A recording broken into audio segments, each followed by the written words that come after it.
আসসালামু আলাইকুম। মাই ক্লাসরুমের আজকের আয়োজনে থাকছে মার্চ 2022-এর কারেন্ট টাইমস থেকে গুরুত্বপূর্ণ সাম্প্রতিক প্রশ্নোত্তর। নিজেকে আপডেট রাখতে থাকুন মাই ক্লাসরুমের সাথে। চলুন শুরু করা যাক। আজকে আমরা প্রথম দিকে বাংলাদেশ বিষয়াবলী থেকে গুরুত্বপূর্ণ প্রশ্নোত্তরগুলি দেখব এবং এ বিষয়ের প্রথম প্রশ্নটি হচ্ছে নিউ ইয়র্কে লিটল বাংলাদেশ অ্যাভিনিউর নাম ফলক উন্মোচন করা হয় কবে? লিটল বাংলাদেশ অ্যাভিনিউর নাম ফলক নিউ ইয়র্কে এটি উন্মোচন করা হয় 21শে ফেব্রুয়ারি 2022 সালে। স্বাধীন বাংলাদেশে প্রথম ফুটবল ম্যাচের 50 বছর পূর্তি হয় কবে? 13ই ফেব্রুয়ারি 2022 সালে। স্বাধীন বাংলাদেশে প্রথম ফুটবল ম্যাচ কোথায় খেলা হয়? স্বাধীন বাংলাদেশের প্রথম ফুটবল ম্যাচ খেলা হয় ঢাকা স্টেডিয়ামে, যার বর্তমান নাম হচ্ছে Bangabandhu stadium. Border guard Bangladesh বিজিবির নতুন মহাপরিচালকের নাম কি? Major general Shakil Ahmed. পায়রা বন্দরের বর্তমান চেয়ারম্যানের নাম হচ্ছে rear admiral Mohammad Sohail. Supreme court legal aid কমিটির নতুন চেয়ারম্যানের নাম কি? লিগ্যাল এইড কমিটির নতুন চেয়ারম্যানের নাম হচ্ছে হাইকোর্ট বিভাগের বিচারপতি জাহাঙ্গীর হোসেন। পার্বত্য চট্টগ্রামের ম্রো জনগোষ্ঠীর ম্রো ভাষায় প্রথম ব্যাকরণ বইয়ের নাম হচ্ছে ততং এবং ততং বইটি লিখেছেন ইয়াঙ্গান ম্রো। শিক্ষা প্রতিষ্ঠানে ছুটি 2 দিন কত সাল থেকে চালু হবে? 2023 সাল থেকে শিক্ষা প্রতিষ্ঠানে ছুটি থাকবে সপ্তাহে 2 দিন করে। উত্তরা থেকে মতিঝিল পর্যন্ত মেট্রো রেলের উড়াল পথ নির্মাণ কাজ শেষ হয় কবে? 27 জানুয়ারি 2022 সালে।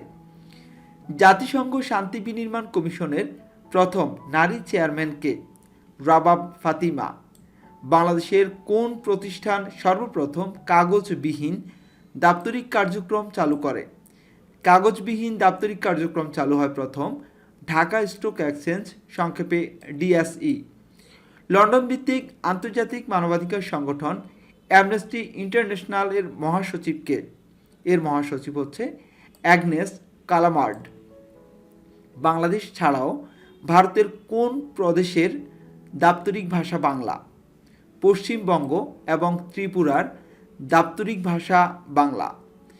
মেক্সিকোর বর্তমান রাষ্ট্রপতির নাম হচ্ছে আন্দ্রেস ম্যানুয়েল লোপেজ। এবারে অর্থনীতির গুরুত্বপূর্ণ প্রশ্নোত্তরগুলি দেখব। অর্থনীতি থেকে গুরুত্বপূর্ণ প্রশ্নোত্তরের প্রথম প্রশ্নটি হচ্ছে নেপাল বাংলাদেশ ব্যাংকের কার্যক্রম শুরু হয় কবে? নেপাল বাংলাদেশ ব্যাংকের কার্যক্রম শুরু হয় 6 জুন 1994 সালে। বৈজ্ঞানিক ব্যবস্থাপনার জনক কে? বৈজ্ঞানিক ব্যবস্থাপনার জনক হচ্ছে ফ্রেডরিক উইনসো টেলর। কোন বন্ড বিক্রি করে বাংলাদেশ সরকার জনগণের কাছ থেকে সরাসরি ঋণ নেয়? Bangladesh prize bond. বাংলাদেশ ব্যাংকের প্রধান অর্থনীতিবিদের নাম কি? Mohammad Habibur Rahman. Dhaka stock exchange DSE কবে প্রথম কাগজবিহীন দাপ্তরিক কার্যক্রম শুরু করে? 26 জানুয়ারি 2022 সালে প্রথমবারের মতো কাগজবিহীন দাপ্তরিক কার্যক্রম শুরু করে ঢাকা স্টক এক্সচেঞ্জ। এবারে রাজনীতি বিষয়ক প্রশ্নোত্তরগুলি দেখব। প্রথম প্রশ্নটি হচ্ছে ইতালির নতুন প্রেসিডেন্টের নাম কি? ইতালির নতুন প্রেসিডেন্ট হচ্ছেন সেরেজিও মাত্তারেলা। ডোনাল্ড ট্রাম্পের নতুন সামাজিক যোগাযোগ মাধ্যম ট্রুথ সোশ্যাল কবে উদ্বোধন করা হয়? ট্রুথ সোশ্যাল উদ্বোধন করা হয় 21শে ফেব্রুয়ারি 2022 সালে। বিজ্ঞান ও প্রযুক্তির প্রথম প্রশ্নটি হচ্ছে করফু দ্বীপ কোথায় অবস্থিত? করফু দ্বীপ গ্রিসে অবস্থিত। বিশ্বের 7ম বৃহৎ ডেটা সেন্টার কোথায় অবস্থিত? গাজীপুর, বাংলাদেশ। রক্তচিতা ফুলের বৈজ্ঞানিক নাম কি?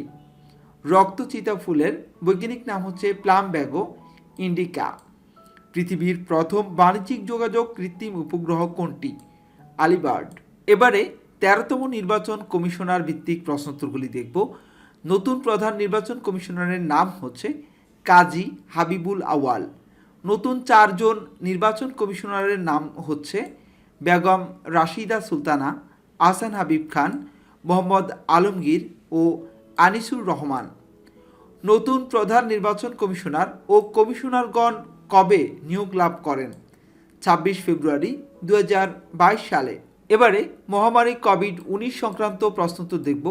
এ বিষয়ে প্রথম প্রশ্নটি হচ্ছে অমিক্রনের BA.2 উপধরন শরীরের কোন অংশে সংক্রমিত হতে পারে? এটি অন্ত্রে সংক্রমিত হতে পারে। করোনা ভাইরাসের অতি সংক্রামক ধরন অমিক্রনের উপধরনের নাম কি? BA.2।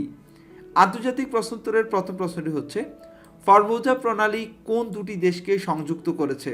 ফরমোজা প্রণালী চীন ও তাইওয়ানকে সংযুক্ত করেছে। নাইজারের রাজধানীর নাম হচ্ছে নিয়ামে। RIA কোন দেশের রাষ্ট্রীয় বার্তা সংস্থার নাম? RIA এটি হচ্ছে রাশিয়ার রাষ্ট্রীয় বার্তা সংস্থার নাম। ইউরোপীয় ইউনিয়নে দাপ্তরিকভাবে কয়টি ভাষা ব্যবহৃত হয়? 24টি ভাষা ব্যবহৃত হয়। অ্যালিস নামের ইলেকট্রিক বা বিদ্যুৎ চালিত উড়োজাহাজটি তৈরি করেছে কোন দেশের প্রতিষ্ঠান? ইসরায়েল। চীনের সবচেয়ে ক্ষুদ্র প্রদেশ হাইনানের রাজধানীর নাম হচ্ছে Haikou. National Institute for Space Research সংক্ষেপে INPE কোন দেশভিত্তিক মহাকাশ গবেষণা সংস্থা? ব্রাজিল। এবার পদক এবং পুরস্কার সম্মাননা বিষয়ক প্রশ্নোত্তর দেখব। প্রথম প্রশ্নটি হচ্ছে জনপ্রশাসন পদকের নতুন নাম কি? এর নতুন নাম হচ্ছে বঙ্গবন্ধু জনপ্রশাসন পদক। 2022 সালে দেশের কতজন গুণী ব্যক্তি 21শে পদকে ভূষিত হন? 22 সালে মোট 24 জন গুণী ব্যক্তি 21শে পদকে ভূষিত হন। জাতীয় চলচ্চিত্র পুরস্কার 2020-এ আজীবন সম্মাননায় ভূষিত হয়েছেন কোন গুণী ব্যক্তিরা? আনোয়ারা বেগম ও রাইসুল ইসলাম আসাদ। জাতীয় চলচ্চিত্র পুরস্কার 2020-এ শ্রেষ্ঠ চলচ্চিত্র কোনটি? শ্রেষ্ঠ চলচ্চিত্র হচ্ছে গোর। জাতীয় চলচ্চিত্র পুরস্কার 2020-এ শ্রেষ্ঠ চলচ্চিত্রের পরিচালককে? গাজী রাকায়াত হোসেন গোর। ভারতের সর্বোচ্চ চলচ্চিত্র পুরস্কারের নাম কি? ভারতের সবচেয়ে বা সর্বোচ্চ চলচ্চিত্র পুরস্কারের নাম হচ্ছে দাদা সাহেব ফালকে ইন্টারন্যাশনাল ফিল্ম ফেস্টিভ্যাল পুরস্কার। দাদা সাহেব ফালকে ইন্টারন্যাশনাল ফিল্ম ফেস্টিভ্যাল পুরস্কার 2022-এ সেরা চলচ্চিত্র কোনটি? সেরা চলচ্চিত্র হচ্ছে শেরশাহ। দাদা সাহেব ফালকে ইন্টারন্যাশনাল ফিল্ম ফেস্টিভ্যাল পুরস্কার 2022-এর সেরা অভিনেতা হচ্ছেন রণবীর সিং। দাদা সাহেব ফালকে ইন্টারন্যাশনাল ফিল্ম ফেস্টিভ্যাল পুরস্কার 2022-এর সেরা অভিনেত্রী হচ্ছেন কৃতি Shannon. Royal institute of British আর্কিটেকচারের রিবা 2021 সালের বিশ্বসেরা নতুন ভবনের পুরস্কার জিতেছে কোন স্থাপত্য শৈলী? Friendship hospital, Satkhira. পৃথিবীর বৃহত্তম দ্বীপ গ্রিনল্যান্ডের রাজধানীর নাম কি? নুক। ফোর্বস সাময়িকী ঘোষিত দ্য হাইয়েস্ট পেইড এন্টারটেইনার্স 2022-কে? Peter Jackson. ডয়েসে ভ্যালে কোন দেশের সম্প্রচার মাধ্যমের নাম? ডয়েসে ভ্যাল হচ্ছে জার্মানের সম্প্রচার মাধ্যমের নাম। ডিওচি ওয়েলে কোন দেশভিত্তিক আন্তর্জাতিক সংবাদ সংস্থা? এটা হচ্ছে জার্মানি ভিত্তিক আন্তর্জাতিক সংবাদ সংস্থা। ডোকলাম ত্রিমুখী সীমান্তটি কোন দেশসমূহকে সংযুক্ত করেছে? ডোকলাম ত্রিমুখী সীমান্তটি চীন, ভারত ও ভুটানকে সংযুক্ত করেছে। হন্ডুরাসের বর্তমান ও প্রথম নারী প্রেসিডেন্টের নাম কি? সিওমারা কাস্ত্রো। দিল্লির নেহেরু বিশ্ববিদ্যালয়ের প্রথম নারী উপাচার্যের নাম হচ্ছে অধ্যাপক শান্তিশ্রী পণ্ডিত। কুইন অব ইতালিয়ান সিনেমা হিসেবে পরিচিত কে? মনিকা ভিত্তি। বিশ্বের প্রথম বৃহত্তম প্রবাল প্রাচীরের নাম কি? Great barrier reef. Blue diamond affairs বিবাদ কোন দুটি দেশের মধ্যে বিরাজমান? এটা হচ্ছে সৌদি আরব এবং থাইল্যান্ডের মধ্যে। নেপালের পার্লামেন্টের নাম কি? নেপালের পার্লামেন্টের নাম হচ্ছে পঞ্চায়েত। ওয়াফা কোন দেশের রাষ্ট্রীয় সংস্থার নাম? ওয়াফা হচ্ছে ফিলিস্তিনের রাষ্ট্রীয় সংস্থার নাম। বিশ্বের দ্রুততম বৈদ্যুতিক বিমানের নাম কি? Spirit of innovation. এবারে ক্রীড়াঙ্গন থেকে খেলাধুলা বিষয়ক গুরুত্বপূর্ণ প্রশ্নোত্তর জানব। সবচেয়ে বেশিবার অনূর্ধ্ব-19 ক্রিকেটে বিশ্বকাপ জয়ী দেশের নাম কি? ভারত, এবং ভারত সর্বসাকুল্যে 5 বার বিশ্বকাপ জয় করেছে। তাবরেজ শামসি কোন দেশের ক্রিকেটার? তাবরেজ শামসি হচ্ছে দক্ষিণ আফ্রিকার ক্রিকেটার। নারী ওয়ানডে বিশ্বকাপে কত শতাংশ প্রাইজ মানি বৃদ্ধি করা হয়েছে? 75%। বিপিএল ইতিহাসে ফিল্ডার হিসেবে সবচেয়ে বেশি ক্যাচ নিয়েছেন কে? মাহমুদুল্লাহ রিয়াদ। 1971 সালের 5 জানুয়ারি মেলবোর্নে ইতিহাসের প্রথম ওয়ানডেতে মুখোমুখি হয় কোন দুটি দল? অস্ট্রেলিয়া ও ইংল্যান্ড। টেস্ট ক্রিকেটে ভারতের প্রথম অধিনায়ক কে ছিলেন? সি.কে. নাইডু। 1956 সালে প্রবর্তিত ব্যালন ডি'অরের প্রথম পুরস্কার জেতেন কে? Stanley Matthews. 10টি গ্র্যান্ড স্লাম একক শিরোপাজয়ী প্রথম পুরুষ খেলোয়াড় কে? বিল টিলডেন, যুক্তরাষ্ট্র। গ্র্যান্ড স্লাম একক জয়ী প্রথম রুশ পুরুষ খেলোয়াড় কে? ইয়েভগ্যানি ক্যাফেলনিকো।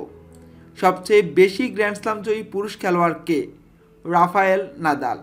এবার অন্যান্য বিবিধ বিষয়ক প্রশ্নোত্তরগুলি দেখব। এজেন্ট ব্যাংকিংয়ে প্রবাসী আয় সংগ্রহে শীর্ষ ব্যাংক কোনটি? ইসলামী ব্যাংক।